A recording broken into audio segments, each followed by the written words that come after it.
ቤቱን የሚያስተዳድረውን ሚስቱን የሚመራውን ቤተሰቡን የሚጠብቀውን አባወራ ኃይለኛ ነው፣ ጉልበተኛ ነው፣ ቁጡ ነው፣ ተፈሪ ነው፣ ግትር ነው ይሉታል። ቢሆን የጠቀመበት እነርሱን፣ ቢሆን የጠበቀበት እነርሱን፣ ቢሆን የሰበሰበበት እነርሱን። ይሁን እንጂ ኃይሉን እንዲቀንስ፣ ጉልበቱ እንዲሰልል፣ ቁጣው እንዲበርድ፣ ወኔው እንዲሰለብ፣ ግርማው እንዲገፈፍ፣ አቋሙ እንዲወድቅ ይደረጋል። ከዚያስ እርሱ እንደሚፈልገው ያከብሩታል? እነርሱ እንደሚሉት ይወዱታል? እስቲ እንያቸው። ከዛ በፊት ግን እንደተለመደው ይህ ዮጊ የገላ ሳሙና ነው። የገላ ሳሙና ላለፉት 6 ዓመታት እኔ ሳዘጋጀው ስታጠብበት ከልጆች ጋር ከወዳጆች ጋር ስንታጠብበት ነበር። ኤዲብል ከሆኑ ኦይሎች፣ ዘይቶች ነው የማዘጋጀው። ምንም አይነት ተጨማሪ ኬሚካል የለውም። ለአረፋ ማውጫ፣ ለማድረቂያ፣ ረጅም ጊዜ እንዲቆይ ወይም ደግሞ ለሽታ ለቀለም ብለን የምንጨምርበት ነገር የለም። ይሄ ጠቆር ያለው ቀለም ሳይሆን አክቲቬትድ ካርቦን ነው ወይም ደግሞ ቻርኮል ነው፣ ከሰል። ይህም ደግሞ ሳሙናውን የበለጠ ማጽዳት እንዲችል የክሊንሲንግ ፓወሩን እንዲጨምር ያደርገዋል እንጂ ለቀለም የተጨመረ አይደለም። ሽታም ከለርም የለውም። ሽታም ቀለምም የሚሰጥ ኬሚካል አልተጠቀምኩበትም። ከዚህም የተነሳ ሳሙናችንን ስንታጠብበት ቆዳችን ተፈጥሯዊ ወዙ እንዲጠብቅ፣ ፀጉራችንም እንደዚሁ ራሱን እንዲጠግን የማድረግ አቅሙ ከፍተኛ ነው። ስለዚህ በ175 ግራም አዘጋጅተነዋል። 300 ብር ይሸጣል። ፍላጎቱ ካለህ እኛ እንደተጠቀምንበት እንድትጠቀምበት እንመክርሃለን። እግረ መንገድህን ደግሞ ይህንን ቻናል በዚህ ቻናል ውስጥ የምንሰራውን ስራ ታግዘናለህ። ያው ታግዘናለህ ማለት ልመና አይደለም፣ ካመንክበት ነው። በተረፈ ምንም ልምምጥም የለውም። ከዛ በተጨማሪ ግን በአሁኑ እሁድ ልንጀምረው ያሰብነውን የፍኖተ አባወራ ስልጠና በተመለከተ ደግሞ አንድነት ነገር እንጨምር። ወንድም አለም ትውልዱን ሆን ተብሎ በተለይም ወንዱን በእቅድ ይበልጡንም አባወራውን በተጠናና በሌሎች ላይ ውጤታማ በሆነ መንገድ አልጫ ጀንደረባ ለማድረግ ለመስለብና ለማኮላሸት ይሰራል። በዚህም ወንዱ አባቱ ከሰጠው ጸጋ ይህም ኃላፊነቱን ይወጣ ዘንድ በተለይም ከለየለት ሚና እና ይህንኑ ሚና ይወጣም ዘንድ ከሰጠው ወንድነት መክሊቱ ድፍረት፣ ጥንካሬው፣ ስልጣኔው፣ ኃይሉ፣ ወኔው እንዲርቅ ይደረጋል። በአባወራ ንቅናቄያችን ዘመኑን የዋጀ ትውልድን ያበጀ የባህል አብዮት ያስፈልገናል። ለዚህ ደግሞ ወንዶቻችንን ዓለም በአጉል ዘመናዊነትና መንፈሳዊነት ከምትጌታቸው ውሸት ነጥቆ ለይቶ አውጥቶ አባታቸው በሰጣቸው ጸጋ አባቶቻችን በበለጸጉበት በዓለም በታወቁበት ወንድነት መክሊቱ ማሰልጠን አስፈልጓል።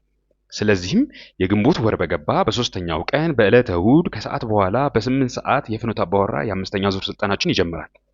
ይህም ለተጨማሪ 3 እሁዶች በተመሳሳይ ሰዓት ለ4 ሰዓታት ይሰጣል።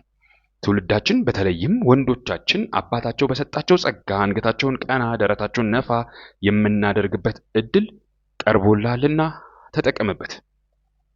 ተመዝግቦ መቅረት ጀምሮ ማቋረጥ አይደለም፣ ማርፈድም አይቻልም። መመዝገቢያ 3000 ብር ጠብቀሃለሁ። ጀግናው እንዴት አለ? ይህ የአባወራው ማመስከንና ጉዳቱን ያልኩት ርዕስ ማመስከን ያልኩት እንግዲህ ምስኪን ማድረግ የሚለውን እንዲተካልኝ ነው። ረጅም ሀረግ ስለሆነ ለአጠቃቀም እንዲመችኝ ማመስከን ያልኩት። ምስኪን ማድረግ በፊት የነበረው አባወራ ምስኪን አልነበረም። በፊት ያገኙት ወንድ ሴቶቹ ምስኪን አልነበረም። ከዛ በኋላ ግን ምስኪን ያደርጉታል፣ ፌም ያደርጉታል፣ ያላምዱታል። ላይክ ከውጪ አንድ እንበልና የዱር እንስሳ ለምሳሌ ጦጣ ወይም ደግሞ ትንሽ የነብር ግልገል የዝንጀሮ ግልገል አግኝተን በቤታችን ውስጥ አላምደናቸው ከቤት ውስጥ እንስሳቶች ጋር ለመዋል እንደምንሞክረው ሶዛት ያንን አውሬ ጠባዩን እንዲተው። አውሬ ጠባዩ ተፈጥሯዊ ባህሪው ነው።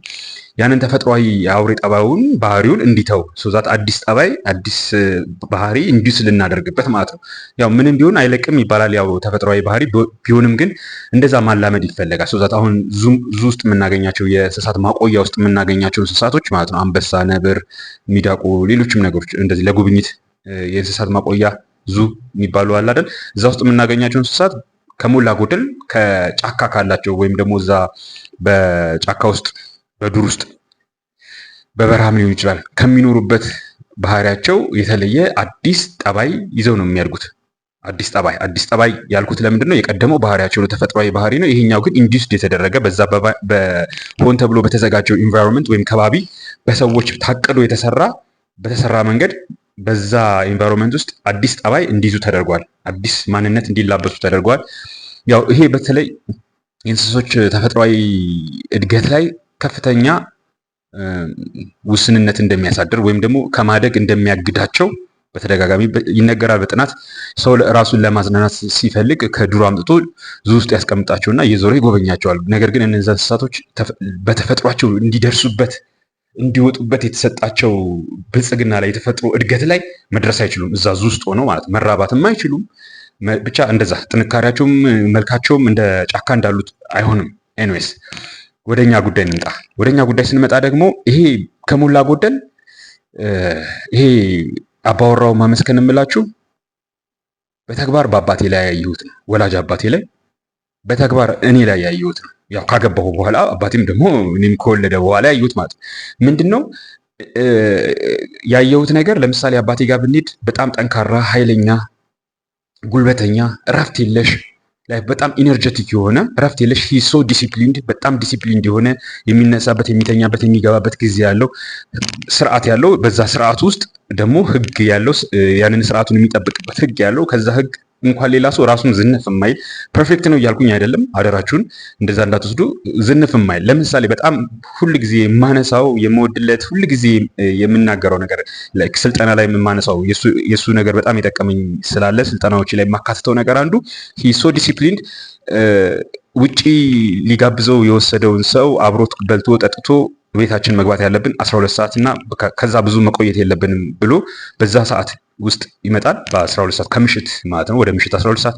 እሱን ለመጋበዝ ራሱ ትንሽ አድካሚ ነው፣ አስቸጋሪ ነው። እሺ ብሎ አይወጣም። ከወጣም ደግሞ አብሮ ተጫውቶ በልቶ ጠጥቶ 12 ሰዓት መግባት ይፈልጋል ወደ ቤቱ። ይሄ ረጅም ጊዜ ነው የሳቀው እሱ እንደዚህ ነው።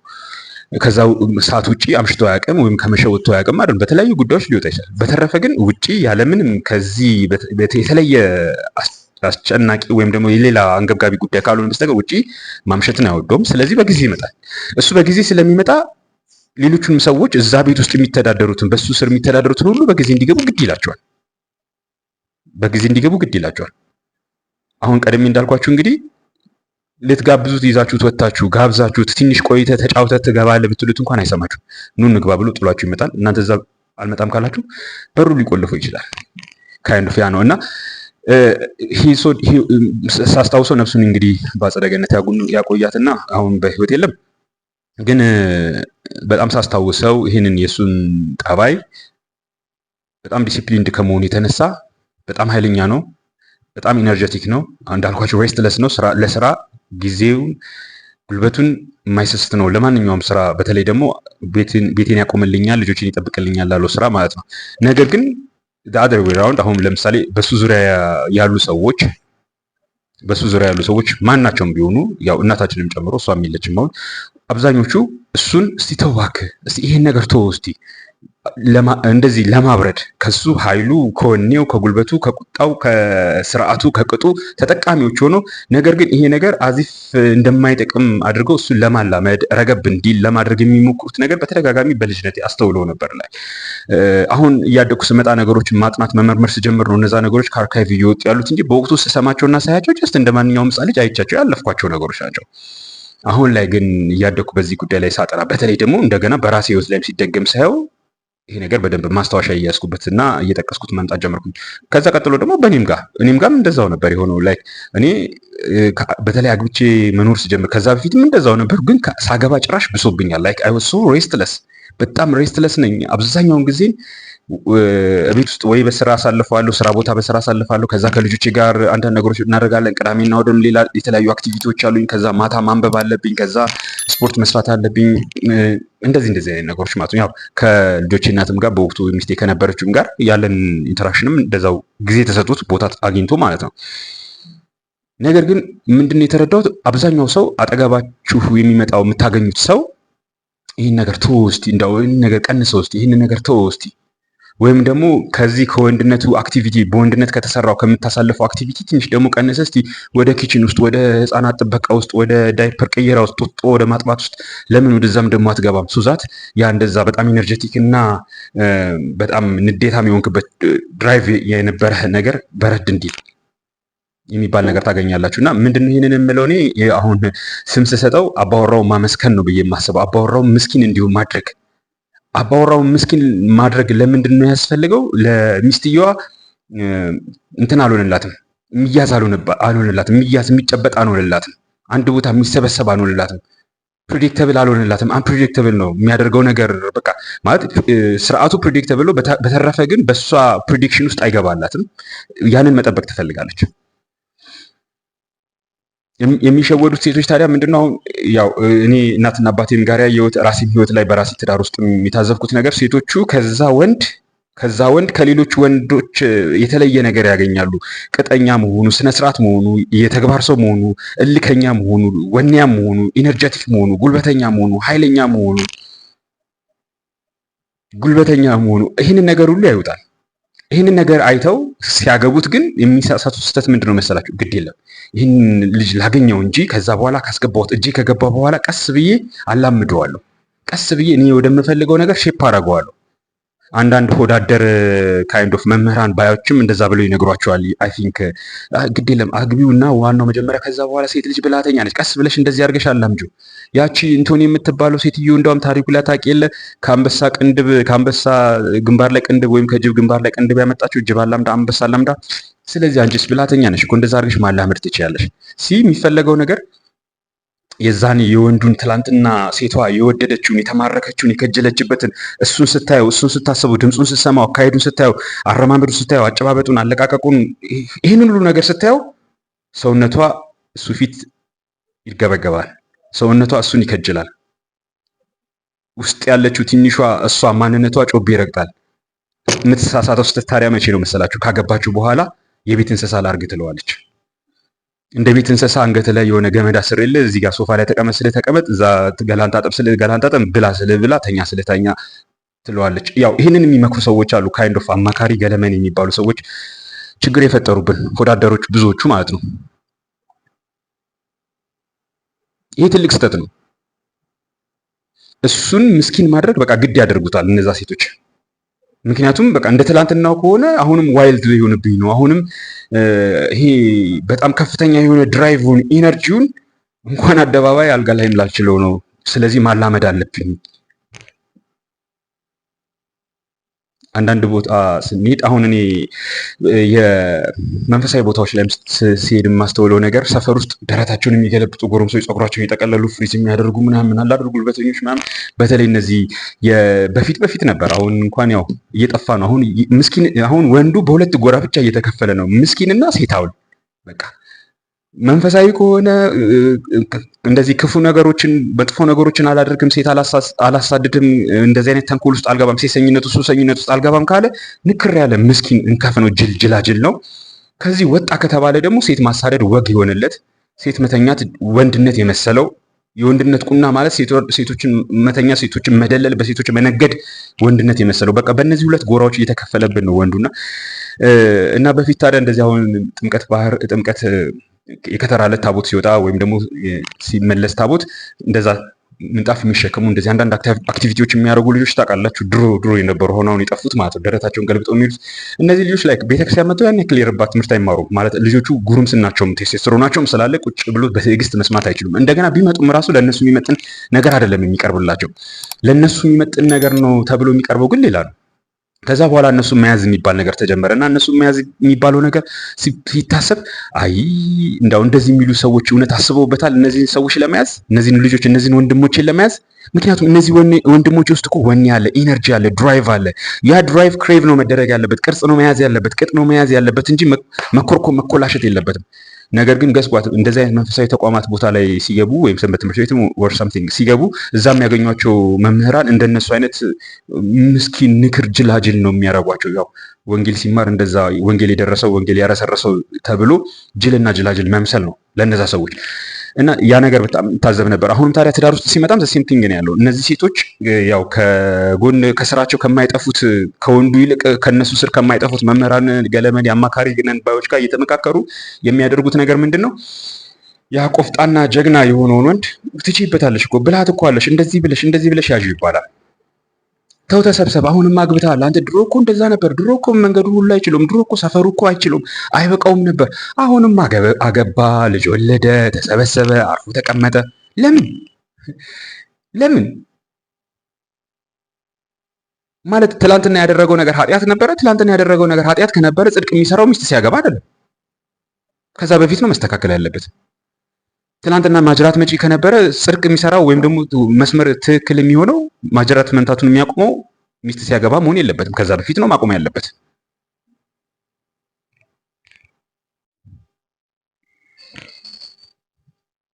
ስለዚህ ይሄ ሰውዬ ትላንትና ሱሰኛ የተለያየ ሱስ ውስጥ ከነበረ አሁንም አይንተው፣ አገባክ፣ ወለድክ፣ እስቲ ተው፣ እረፍ። ሲያገባ አይደለም ይሄ መሆን የነበረበት፣ ከዛ በፊት ነበር መስተካከል የነበረበት ይሄ ሰውዬ በትክክል ማለት ነው። ነገር ግን አሁን እንደዚህ አይነት ሱስ ውስጥ መጥፎ ነገር ውስጥ እንኳን ባይሆን ያ ሰው ከዛ በፊት የነበረውን ማንኛውንም አይነት ሪሌሽንሺፕ ማንኛውንም አይነት የገነባውን ማህበራዊ ግንኙነት ሁሉ እንዲያፈርሰው ይደረጋል which is completely wrong። ትላንት ከወንድ ጓደኞቹ ጋር ያሳልፍ ነበር። ከወንድ ጓደኞቹ ጋር ቡና ሻይ ይጠጣ ነበር። whatever የሚያደርገውን ነገር ያደርግ ነበር። ካገባ በኋላ ይቀንሳል። ወንድ ጓደኞቹን ይቀንሳል። ሲቀንስ እሷ ነች የምታስቀንሰው፣ ወይም ያው እሷ ነች የምታስቀንሰው ማለት በቀጥታም በተዘዋዋሪ እሷ ታስቀንሰዋለች። ከነሱ ጋር ሲሆን እሷ ይከፋታል። ከነሱ ጋር ለምን ሆንክ ብላ ታኮርፋለች። መተው ይጀምራል። አስታውሳለሁ እንደዚህ ቁጭ ብለን እየተጫወትን ደወለች፣ እቴጌ ደወሉ፣ ሚስት ደወለች፣ ማሚዬ ደወለች። ገስዋት ይህ ሰው ሚስቱን ማሚዬ፣ እቴጌ፣ እሜቴ ገለመኔን የሚለው ምን ማለት ነው? እንደዛ ብሎ ጥሎ ይሄዳል ማለት ነው። ስለዚህ እነዛ ጓደኞቹን እንዲቀንስ ይደረጋል። አንዳንዱም ደግሞ ይሄ ሄኖክ የሚባለውን ሰው ይሄ አባወራ የሚለውን ልጅ አልወደውም፣ ከሱ ልጅ ጋር ብትተው ይሻላል፣ እኔ ከሱ ጋር አትግጠምብኝ፣ በቃ አልወደውም እሱ ልጅ። ከዛ አንድ ባንድ ይቀንሳል። አይመቸኝም ይላል፣ ይሄኛው ይደብረኛል፣ ያኛው ያስጠላኛል እየተባለ እነዛን ሰዎች ይቀንሳቸዋል ማለት ከሞላ ጎደል በወራት በአመታት ሂደት ውስጥ ሙሉ በሙሉ ከጓደኞቹ ነፃ ይሆናል። ምንም ጓደኛ አይኖሩም። ከዛ ከ3 ዓመት በኋላ ወይ ከ2 ዓመትም በኋላ ከ5 ዓመትም በኋላ በሉት ስታገኙት ጓደኛ የለውም ስትለው እኔ እኮ በቃ ሚስቴም እናቴም እህቴም ልጄም ጓደኛዬም ሚስጥረኛዬም የወዴን ማጫወቼም ሚስቴ ነች ይላቸዋል።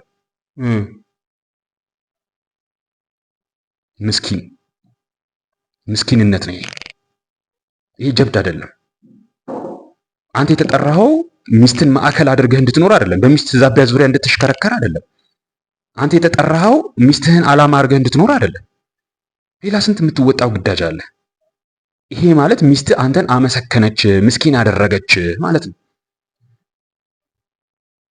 ትላንትና ፊት አውራሪ የነበርከው፣ ትላንትና ስራ ተፍተፍ የምትለው፣ ትላንትና ከጓደኞች ጋር የምትገናኘው በሀገራዊ በመንፈሳዊ በዓለማዊ በተለያዩ ጉዳዮች ላይ በጉርብትናው በተለያዩ ጉዳዮች ላይ ተፍተፍ የምትለው ፈጣን የነበርከው ውሳኔዎች የምትወስነው ሰውዬ ከነዛ ሰዎች ከነዛ ወንዶች ጋር ተገናኝተ አቋም የነበረ ሰውዬ፣ ደፋር የነበርከው፣ ጠንካራ የነበርከው፣ ኃይለኛ የነበርከው ሰውዬ ይህንንም አይታ የወደደች ሴቷ ካሁን በኋላ ግን የኔ ሆነሃልና እዚህ ጉዳይ ውስጥ አትገባም፣ እንደዚህ እንድትሆንብኝ አልፈልግም፣ ይሄ የወደድኩትን ጠባይን ካሁን በኋላ እንድታሳይ አልፈልግም። ምክንያቱም ምናልባት ካሳየ ሌላ ሴትም ልትስብ ትችላለህ። ምክንያቱም ምናልባት ካሳየ ሌሎችም ሊቀኑብ ይችላሉ። በቃ ዋሬቨር ምክንያቷ ግን አልፈልግም ካለች በቃ አንተ ትሆናለህ ማለት ነው። ምስኪን ሆንክ ማለት ነው። ከዛ በኋላ ይህ ምስኪን የሆነ ወንድ ትላንትና እንደዛ አክቲቭ የነበረ ከፍተኛ ድራይቭ የነበረው ኢነርጂ የነበረው ወንድ እግሩን ታጥቦ ሶፋ ላይ የሚቀመጥ ይሆናል። ልክ እንደ ምንድነች እቺ የቤት ውስጥ ድንክ ውሻ አለች አይደል? የፈረንጆች ድንክ ውሻ፣ አጭሯ ውሻ ገላዋን ታጥባ ሶፋ ላይ ቁጭ የምትለው ምንም ሌባ ምናምን አታባረርም። ቁጭ ብላት እንደ ሰዎቹ ቴሌቪዥን ታያለች። ልክ እንደዛ አጅሬም ይመጣል ከስራ ምሳቃውን ያስቀምጣል። በምሳቃ ነው የሚበላው። ምሳቃውን ያስቀምጣል፣ ቦርሳውን ያስቀምጣል። ማሚዬ እንዴት ዋልሽ? እቴጌ እንዴት ዋልሽ? ንግስቴ እንዴት ዋልሽ? ማሚዬ እንዴት ዋልሽ? ያው ዛሬ ማሚዬ ሆኗል። ማሚዬ እንዴት ዋልሽ? ከዛ በኋላ እግሩን ታጥቦ ሶፋ ላይ ይቀመጣል። በጨዋ ደንብ እንትን ቴሌቪዥን ያህል። ከዛ ሲመሽ ደግሞ ኑ ቶሎ በሉ ተሰብሰቡ ሊጀምር ነው ብሎ ልጆቹን አቅፎ በስንቱ ያያል፣ ይገለፍጣል፣ ይላል፣ ይገለፍጣል። ተኮላሸ። ከዚህ የተሻለ ነገር አደረገ ቢባል በቃ ከሶፋው ላይ ወርዶ ምናልባት አሸርጦ ከእሷ ጋር ኪችን ለኪችን ሽር ጉድ ቢል ነው፣ ወዲያው ወዲህ ቢል ነው። እሷ ኪችን ስትሰራ እሱ ዳይፐር ቢቀየር ነው። ከዚህ ያለፈ ነገር የለውም። ሌላ ስራ የመስራት ሌላ በሀገር ጉዳይ፣ በቤተክርስቲያን ጉዳይ፣ በማህበራዊ ጉዳይ ከሰዎች ጋር መነጋገር አለብኝ ብሎ ውጪ መጣደፍ ወይም ደግሞ ስፖርትን መስራት ራሱ ፊዚካል ፊትነስ ያስፈልጋል ለግዳጅ መወጫ ብሎ ስፖርትን መስራትና አያስበው። ስለዚህ ሴቶች ትላንትና ያ እንደዛ የተደመሙለትን እንደዛ የጓጉለትን እንደዛ የማረካቸውን ወንድ ለማግኘት ሲቻኮሉለት የነበረውን ወንድ እቤት ካገቡት በኋላ ወይም ደግሞ እቤቱ ከገባ በኋላ ምስኪን ለማድረግ ይጣደፋሉ። ምስኪን ለማድረግ ይጣደፋሉ። ከዛ ከጓደኞቹ ይቆራረጣል። እንዳልኳቸው እንግዲህ ለረጅም ዓመት የነበሩት ጓደኞቹ ይቆራረጣል። እነዛ ጓደኞቹ አያስፈልጉም ነበር ከተባለ መቆራረጥ ያለበት ከነዛ ጓደኞቹ ጋር እሷን ሲያገባ አይደለም፣ ከዛ በፊት ነበር መቆራረጥ ያለበት። መቆራረጥ የለበትም ብዬ ዝም ብሎ ሸክም የሆኑ ጓደኞች ከሱስ ያለፈ ምንም የማይጠቅሙት ጓደኞች ጋር መቀጠል አለበት እያልኳቸው አይደለም፣ እንድትረዱኝ የምፈልገው ግን እነዛ ጓደኞቹ የማይጠቅሙ ከነበረ እሷን ሲያገባ አይደለም መተው የነበረበት፣ ከዛ በፊት ነበር መተው የነበረበት። ነገር ግን እሷን ሲያገባ ከሆነ በእሷ አማካኝነት፣ በእሷ መሪነት፣ በእሷ ለይነት፣ በእሷ መራጭነት ከሆነ ክፉና ደግ እየተለየለት የሚመርጠውና የሚያደርገውና የሚጥለውና የሚያነሳው ህፃን ልጅ ሆነ ማለት ነው። ለእሷ የመጀመሪያ ልጅ ሆነ ማለት ነው። እሷ ነች እኮ ሰው እያደረገችው ያለችው። የሚጠቅመውንና የማይጠቅመውን ጓደኛ እንኳን መለየት አልቻለምና እሷ ነች እየለየችለት ያለችው። ስለዚህ እቺ ልጅ እኮ ሚስቱ አይደለችም እናቱ እንጂ። ገስዋት ታዲያ ከዛ በኋላ ያው አጠለውም፣ ግን በእርግጠኝነት መናገር የምችለው አታከብረውም። ማታከብረው እስከሆነ ድረስ ደግሞ አትተኛው። ብትተኛውም ደግሞ በድን ስጋ ነው የምትሰጠው። በድን ስጋ ነው የምትሰጠው ብትተኛ። በል ስትጨርስ ዘጋግተተኛ ምናምን ብላ በድን ስጋ ትሰጠዋለች። በእርግጠኝነት አታከብረው። ስለዚህ አትከበርም አንተ በእንደዚህ አይነት ሁኔታ። ትላንትና የነበረ ሚስትህን ከማግባት በፊት እሷ የወደደችው ማንነትህ ይሄ ነው ብለህ እንኳን በቃላት ባታስቀምጠው እንኳን እነዛን ነገሮች ካገባህ በኋላ መተው በትዳር ውስጥ ኢሚዲየትሊ ለሚፈጠር አለመግባባት፣ መደባበር፣ መሰለቻቸት መነሻ ምክንያት ይሆናል። እነዛን ነገሮች ላታውቋቸው ትችላለህ። ይሄ ነው ብለህ አንደኛ ሁለተኛ ብለህ ላዘረዝራቸው ትችላለህ። በእርግጠኝነት ግን የምነግርህ ከዛ በፊት እሷን ከማግባት በፊት ስታደርገው የነበረውን ነገር እሷን ካገባህ በኋላ በተለይ ደግሞ ለማምዬ ለተጊዬ ብለህ የተውካቸው ነገሮች፣ እሷም ደግሞ ካልተውክልኝ ስትልህ እውነት መስሎ የምትወድህ መስሎ የምታከብርህ መስሎ የተውካቸው ነገሮች እነሱ ናቸው የሚያሰለቻችሁ ከዛ በኋላ ያለውን ግንኙነት። በተለይ ሴቶችም ደግሞ ይህንን የምትሰሙኝ ሴቶች ካላችሁ ተጠንቀቁ። አባወራውን ማላመድ፣ አባወራውን እንደ ቤት እንስሳ እግሩን ታጥቦ ሶፋ ላይ ተቀምጦ በስንቱን እንዲያይ ማድረግ ባሎቻችሁን መስለብ ነው። ትላንትና የወደዳችሁለትን ወንድነቱን ብዙ የማትወዱለትም ነገር ሊኖር ይችላል እኮ። ከነዛ ውስጥ ግን በተለይ የወደዳችሁለትን ያችን የቀረችን ጥፍጣፊ ወንድነቱን ማፍሰስ ነው። ከዛ በኋላ ምን ታረጉታላችሁ? ለልደት አታሰቡት፣ ለትንሣኤ አታሰቡት። ምን ዝም ብሎ መብላት፣ መጠጣት፣ መስፋት ብቻ ይሆናል ይህ ሰው። እውነቴን ነው የምላችሁ። በዚህ ጉዳይ አልደራደርም ያለው ወንዱ ብዙ ዋጋ ያስከፍለዋል። በእርግጠኝነት ነው የምላችሁ። እኔ በዚህ ጉዳይ አልደራደርም ብያለሁ። ምንም አልደራደርም። ወንድ ነኝ። በወንድነት በተፈጠርኩበት ልክ ትዳሬን እመራለሁ፣ ራሴን እመራለሁ፣ ሚስቴን እገዛለሁ፣ አስተዳድራለሁ። ያው ብዙ ያላወቅኳቸው ነገሮች ነበሩ። በተለይ ደግሞ እቤቴ ማስቀረት የነበረብኝ ሰዎች ነበሩ። የራሳቸውን ትዳር እንኳን የማይመሩ ልክስክሶች፣ ምስኪኖች ነበሩ። እንጀራዬን በልተው ተረከዛቸውን በእኔ ላይ ያነሱ፣ በትዳሬ ላይ ያነሱ፣ በልጆች ላይ ያነሱ። እሱን ወደፊት ደግሞ አጫውታችኋለሁ። አሁን ግን ቁም ነገሩ አባወራውን ማመስከን ጉዳት አለው። ምስኪን ማድረግ፣ ማኮላሸት፣ እጅሽን በእጅሽ መስበር ነው። አንቺ የምትሰሚኝ እህቴ፣ እጅሽን በእጅሽ መቁረጥ ነው። ላይክ ምን ታደርጊዋለሽ? ሰው እጁን በራሱ እጅ ይቆርጣል። መኪና ገጨኝና ተቆረጠ፣ መስተዋት ቆረጠኝ፣ የሆነ ነገር ቆረጠኝ ይላል። የሆነ ነገር ስሰራ የሆነ ስለት ቆረጠኝ ይላል። ሆን ብዬ አውቄ አስቤና አቅጄ ስለት አንስቼ እጄን በእጅ ቆረጥኩት ስል ወዲህ ያደረግከው ከሆነ እንግዲህ ይበልክ ነው የሚባለው አይደል ያ ሰው። ስለዚህ ይህን ነገር አታድርጉት ሴቶች፣ ይህን ነገር አታድርጉት። ትላንትና ባላችሁ ያደርገው የነበረውን ከማግባታችሁ በፊት ያደርገው የነበረው ነገር ከሞላ ጎደል ይሄ ብላችሁ ባዘረዝሩት እንኳን የምትወዱለት ነገር የወደዳችሁለትን ነገርና ወደሱ አትራክት ያደረጋችሁ ከሱ ጋር ያጋባችሁ እሱ ነው። ወደ ቤቱ ያመጣችሁ፣ ወደ ህይወቱ የጠራችሁ የዛ የወንዱ ልጅ በቃላት ያላስቀመጣችሁት አርቲኩሌት ያላደረጋችሁት ጠባይ ነው። ያንን ጠባይ በተለያዩ ምክንያቶች በተለያዩ ዘዴዎች ትዳር ውስጥ ከገባችሁ በኋላ ካልተውክ ካልጣልክ ማለት አባወራው ማመስከን ማለት ነው። ትላንትና የቀናችሁበትን የወደዳችሁትን የናፈቃችሁትን አባወራ ንክር ምስኪን ማድረግ ማለት ነው። ዋንስ ንክር ምስኪን ካደረጋችሁት በኋላ ሂልቢ ምንም ዋጋ የሌለው ሰው ይሆናል ማለት ነው። ለእናንተ ምንም ስለሱ ጥሩ ነገር ማውራት አትችሉም፣ አታቁም። ከዛ ሰው ጋር አብሮ መኖሩ እሱን ማክበሩ አይታያችሁም። እሱን መተኛቱ ጭራሽ የማይታሰብ ነገር ነው። ስለዚህ ትዳራችሁ አይጣፍጣችሁም፣ ትዳራችሁ አይጥማችሁም። ግንኙነታችሁ የፍቅር ግንኙነታችሁም ራሱ እንጨት ነው የሚልባችሁ።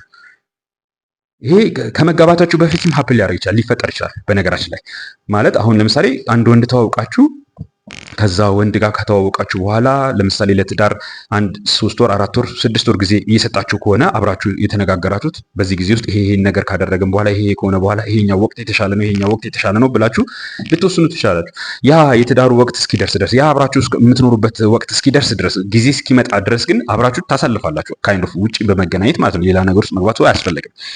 አብራችሁ ታሳልፋላችሁ። አብራችሁ በምታሳልፉበት ጊዜ ግን ይሄን ነገር ተውልኝ፣ ይሄን ነገር ተውልኝ፣ ይሄን ነገር ተውልኝ ስትሉት ትላንትና ምን አይታችሁ ነበር የመጣችሁት? ያን ነገር እየተወየ ሲመጣ ጊዜያችሁ እየቀረበ ለትዳር መብቃት የሚችል ግንኙነት ይዛችሁ መጣችሁ፣ የፍቅር ግንኙነት ይዛችሁ መጣችሁ። መጋቢያ ሞመንታችሁ ወይም ወቅታችሁ በሚሆንበት ጊዜ ላይ እናንተ ትለያያላችሁ። ለምን? በፊት ምን ነበር አይቼ የወደድኩት ትላላችሁ። አይታወቃችሁም። ምን አይቼ ነበር የወደድኩት? አይታችሁም የወደዳችሁለት ነገር አለ። ግን ምን አደረጋችሁት መሰላችሁ? ያንን የወደዳችሁትን ነገር አስጠፋችሁት፣ እንዲተው አደረጋችሁት፣ አስጣላችሁት። ያ የወደዳችሁት ወንድነቱ፣ ያ የወደዳችሁለት ወኔው፣ ያ የወደዳችሁለት ኢነርጂው፣ ድራይቭን ሰለባችሁት። ከሰለባችሁት በኋላ ሂል ቢ ቴስትለስ፣ ምንም ውሃ የሚል ምንም ስታገኙትም አይጥምም። አንዳንድ ጊዜ ወንድማችሁ ይመስላችኋል። ከዛ በኋላ ሲባል እኔ እና እሱ እኮ በቃ ላይክ ወንድም እናት ሆነናል። በቃ አዎ መስሎ ነበር፣ የሚሰራ መስሎ ነበር። 6 ወር 1 ዓመት ምናምን አብረን ቆየን። ከዛ በኋላ እንደማይሆን አወቅንና ወንድም እናት ሆነን። አልስማማበትም። ወንድም እናት አትሆኑም፣ ልትሆኑም አትችሉም፣ መሆንም አትችሉም ብትፈልጉም።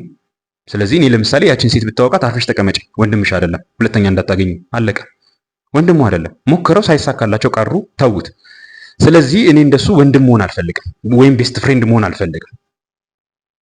ማገባት እሷን መወዳት እሷን ሴቷን ነው፣ እሷም ደግሞ የምትወደው እኔን ነው፣ ጠባይን ነው። ከዛ በኋላ ከእሷ ጋር መኖር ከጀመርን በኋላ እንደዛኛው ሰልባኝ ወንድሟ እንድታደርገኝ ወይም ቤስት ፍሬንዷ እንድታደርገኝ ንክር ምስኪኗ እንድታደርገኝ አልሞክርም፣ አላረጉም። እንኳን የምትዋወቃትን ሴት አይደለም ያገባኋት ሚስቴን ራሱን አልፈቅድላትም። ማነች እሷ እኔን የምታስተካክለኝ? እንዴት አድርጋ? እኔን እኮ የቤቱ መሪ ነኝ፣ የቤቱ ራስ ነኝ። የቤት ራስነትን መሆን ካልቻልክ ካላወቅበት አታግባ። መጀመሪያ ራስ መሆንን ተማር። እሷ አይደለችም የምታስተምር። እንዴት ሃው ካም ተከታይ ለአንተ እንድትገዛ አንተ እንድትከተል ልጆች እንድትወልድ የተሰጠች ሴት እንዴት ነው አንተ እንዲጠፍጠፋ መሪ የምታደርግ? ያሳፍራል እኮ ላይክ ሊትራሊ ያሳፍራል። እንደዚህ ብለህ ስታወራ ራሱ እሷ ነች እንደዚህ ያደረገች የሰራች። አኖ አልሰራችም። በቃ ስታስቸግራት፣ በቃ ሃንድል ማድረግ ስታስቸግራት ምስኪን አደረገች። ንክር ምስኪን። ከዛ ፈቀድክላት፣ ንክር ምስኪን ሆነ ተቀበልክ። ከዛ ምሳቃ ይዘህ የምትሮጥ፣ ምሳቃ ይዘህ የምትመጣ፣ እግርህን ታጥበህ ሶፋ ላይ ቁጭ ብለህ በስንቱ እያየ የምትገለፍጥ የሶፋ ላይ ድንኩሻ ትሆናለህ ማለት ነው። ዛት ሴት። ስለዚህ በተለይ ወንዶቻችሁን ምስኪን ለማድረግ የምትሞክሩ እህቶቼ ተጠንቀቁ። እጃችሁን በእጃችሁ ነው የምትቆርጡት። ሊትራሊ ትዳራችሁን ነው የምታጡት። ትዳራችሁን ማጣት አይደለም። ከተዳራችሁ በፊትም አይ አላገባውም የምትሉ ከሆነ የደከማችሁበትን ሪሌሽንሺፕ፣ የደከማችሁበትን ረጅም ጊዜ ወራትን የቆያችሁበትን ግንኙነት ጊዜያችሁን ነው የምታከስሩት። ቀልድ አይደለም። በእድሜያችሁ ላይ 6 ወር 1 ዓመት 2 ዓመት ማጣት ቀልድ አይደለም። ለ1 ዓመት ለ2 ዓመት የምታውቁትን ሰው ወንድ ልጅ በሁለተኛው ዓመት ልታገቡበት በሚገባው ዓመት ላይ ለምንድን ነው ግን ይሄ ሰውዬ እንደ በፊቱ መጀመሪያ እንደተዋወቁት አትራክት የማያደርገኝ? ለምንድን ነው እንደዚህ የማልከጅለው? በፊት እኮ ናፍቀው ነበር፣ እስካገኘው ድረስ ጠረኑ፣ አይኑ፣ ሽታው፣ ትከሻው፣ እቅፉ ይናፍቀኝ ነበር። አሁን ላይ አጠገቤ አቅፎኝ ራሱ ታላቅ ወንድሜን ይመስለኛል። ምንም አይነት ስሜት አይሰማኝም። ሰውነቴም አይሞቅም። ምንም እርጥበት ነገርም አይደርሰኝም። ለምን እንደሆነ ታውቂያለሽ? ትናንትና የምታውቂውን ያንን ወንድ ስለሰለብሽው ነው። ምስኪን ስላደረግሽው ነው። ንክር ምስኪን ስላደረግሽው ነው። እኔ የምፈልገው ይሄንን ነው። እኔ ይሄንን አልፈልግም። ይሄንን ጓደኛን አልፈልግም። ይሄ አባወራ የሚያወራ ወንድም ሄኖክን አልወደውም። ያኛውን ጓደኛውን ደግሞ አይመቸኝም። ይሄኛው ደግሞ ይደብረኛል። ከሱ ጋር ባትሆን ደስ ይለኛል። ግን ሁሉንም ያለውን ነገር እሱን የሰራውን ትናንትና የወደድሽለትን እሱን ማንነቱን የሰሩትን ነገሮች በሙሉ እንዲያጠፋ ታደርጊዋለሽ። ሆቢውንም ጭምር እንዲያጠፋ ታደርጊዋለሽ። ምናልባት ኳስ ይጫወት ነበር፣ ምናልባት ስፖርት ይሰራ ነበር፣ አይዶ ነው። ምናልባት ሃይክ ያደርግ ነበር፣ ምናልባት የሆነ ፕሮግራም የተለያዩ ነገሮች ያደርግ ነበር። ይህ ሰውዬ ግን በምን ይሸወዳል? ላይክ ለእሷ ስል ፍላጎቶችን መተው እንደዚህ ያው ይማራሉ። በተለይ ያው ቤተክርስቲያን ላይ ትኩረት ባደርግ አሁን ለምሳሌ አሁንም በቤተክርስቲያን የቅድመ ጋብቻ ትምህርት ለእሷ ስትል ሰዋላት፣ አላማህን ሰዋላት። ፍቅር ማለት ያ ነው። የምትፈልገውን ሰዋላት፣ እሷም እንዲሰዋላት ትፈልጋለች። ዛት እንደሚወዳት ቼክ ማድረጊያ ነው። ስለዚህ እኔ ግን ቅዳሜ ወይ እሁድ እንትን የምትሄደውን ኳስ ልትጫወት የምትሄደውን አልወደድኩትም። ከኔ ጋር እንድታሳልፍ እፈልጋለሁ። በቃ ተምሯል። ይሄ ልጅ የምትፈልገውን ነገር ሰዋላት ተብሏል። ስለዚህ ይሰዋና እሷ ጋር ይመጣል። ኦ ሂ ሶ ኢዚ የፈለኩትን ነገር ማስተው እችላለሁ። ያ ማለት እንደፈለኩ ዘውረዋለሁ ማለት ነው። ዋው እንደ ሙክት በግ እኮ ልጎትተው ነው ማለት ነው። ወጠጤ ቢሆን ኖሮ አስቸግሬ ነበር ታስሮም ራሱ። ይሄ ግን እንደ ሙክት በግ በቃ ተቀመጥ ስለው ይቀመጣል፣ ብላ ስብለው ይበላል።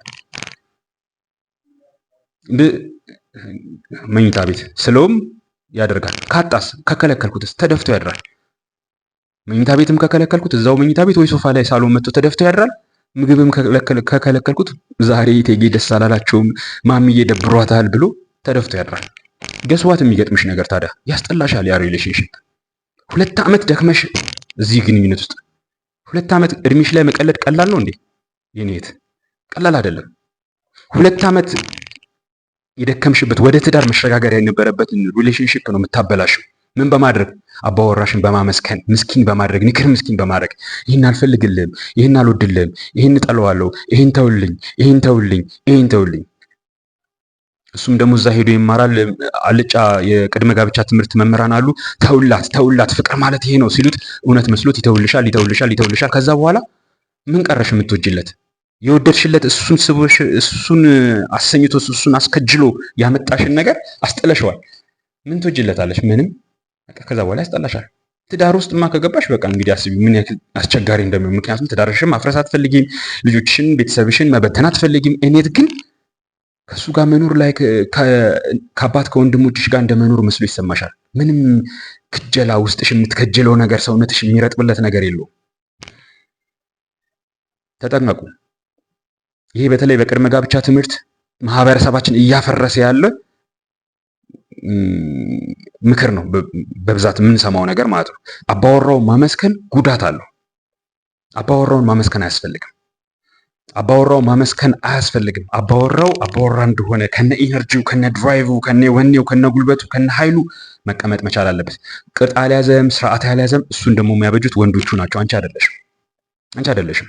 አትችይም፣ ጸጋው የለሽም። ወንዶቹ ናቸው። ወንዶቹ ይህንን ነገር ያድርጉ። ከወንዶቹ ጋር እየተገናኘ ይሰራራ፣ ይሞራረድ። በተረፈ ግን እንደዛ ዋይልድ እንደሆነ መቀመጥ መቻል አለበት። ዋይልድ ኢን ሴንስ ቅድም ዋይልድ አኒማልን ስላነሳው እንጂ ዋይልድ እንዲሆን ፈልጌ አይደለም፣ መረን እንዲሆን ፈልጌ አይደለም። ግን በቃ ያ ዋይልድ የምላችሁ በተፈጥሮ የተሰጠው ጸጋ እንዳለ መቀመጥ መቻል አለበት። እሱ ጋር ግን መሰልጠን አለበት። መሰልጠንን ደግሞ የሚሰሩት ወንዶቹ ናቸው፣ አንቺ አይደለሽም። ተውልኝ ማለትማ ተኮላሽልኝ ማለት ነው። ራስክን አኮላሽልኝ እንደማለት ነው። ስለዚህ አባወራው ማመስገን ትዳርሽን ዋጋ ያስከፍልሻል። ሪሌሽንሺፕሽን በእድሜሽ ነው የምትቀልጂው። 2 ዓመት ከሱ ጋር ታሳልፊያለሽ፣ ያስጠላሻል፣ ትተያለሽ። ትዳር መሆን የሚችል እኮ ሪሌሽንሺፕ ነው የተውኩት። ለምን ሲባል ምንም ለትዳር የሚሆን አይደለም። ሄኖክ የሚባለው ልጅ ለትዳር አይሆንም። አየሁት፣ 2 ዓመት ሙሉ አየሁት። አይደለም መጀመሪያ የሳበሽን ነገር ስላስጣልሽው ነው። መጀመሪያ የሳበሽ ወንድነት ነበር እሱ ውስጥ። መጀመሪያ የሳበሽ ማንነት ነበር እሱ ውስጥ። ወይም ደግሞ መጀመሪያ የሳበሽን ማንነት የሰሩ ኢቨንቶች፣ አካላቶች፣ ማህበሮች ነበሩት እሱ ዙሪያ። ወንዶቹ፣ ጓደኞቹ፣ አክቲቪቲዎቹ፣ የሚሰራቸው ስራዎች፣ የተለያዩ ሆቢዎቹ ነበሩ። እነዛን ነገሮች ካልተዋልክሽው ተወ። ስለዚህ ትላንትና ያየሽው እሱ ውስጥ የማረከሽን ነገር አሳጣሽ። ሲያሳጣሽ ከሱ ጋር የመኖሩ ትርጉም አይገባሽም። አንተም ጅል አትሁን ዝም ብለህ። ማንም የሚኖረውን አልጫነት ሲመክርህ እሺ ብለህ አትቀበል። አልጮች ናቸው ሆዳደሮች እንደዚህ አይነት ምክር የሚመክሩ። ዓላማ ያለ እሷ ሰዋላት የሚባል ዓላማ የሚሰዋ አይደለም። ለሴት አልተፈጠርንም። ሴት ኑሮ ማዕከል አይደለችም። ዓላማ መስተካከል ካለበት እሷ ሳትመጣ ከእሷ በፊት ነው መስተካከል ያለብህ። የምትኖረው እኮ ለሴት አይደለም። ከዚህ በፊት ተናግሬያለሁ። ዓላማ ስለመሰዋት አንድ ጊዜ የቅድመ ጋብቻ አሰልጣኞች የተናገሩት አለ በኦዲዮ በድምፅ የተቀረጸ እሱን ሰምቼ እሱን ያሉትን ነገር በደንብ እናስተካክለዋለን፣ እነግራቸዋለሁ። ከእሱ ጋር በተያያዘ እንዴት ስህተት እንደሆነ ማለት ነው ዓላማ መሰዋት በተመለከተ። ለማንኛውም አባወራው ማመስገን ግን ጉዳት አለው ልነግርህ የፈለግኩት ወይም ደግሞ ለአንቺም ለእህቴ ልነግርሽ የፈለግኩት አባወራው ምስኪን ማድረግ ወደር የለሽ ተወዳዳሪ የሌለው ጉዳት ነው ያለው። አንቺን ይጎዳሻል፣ ትዳርሽን ይጎዳሻል፣ ቤተሰብሽን ይጎዳል፣ ልጆችሽን ይጎዳል፣ ማህበረሰባችሁን ይጎዳል፣ ሀገራችሁን ይጎዳል። ምክንያቱም ትላንትና የነበረው ወኔ፣ ኢነርጂ፣ ጉልበት፣ ኃይሉ፣ ድፍረቱ፣ ጥንካሬው፣ ድራይቭ የለም። ሳሎንም የለም፣ መኝታ ቤትም የለም፣ በአደባባይም የለም። ምናልባት ያለውን ጥፍጣፊ ካለም ለኪችን የሚሆን ይሆናል። አይሆፕ እሱን ደግሞ እንደማትፈልጊው ለኪችኑ አንቺም አታንሽም። ካይንድ ኦፍ እንደዛ ነገር ነው እንግዲህ። በርታልኝ ወንድም አለም።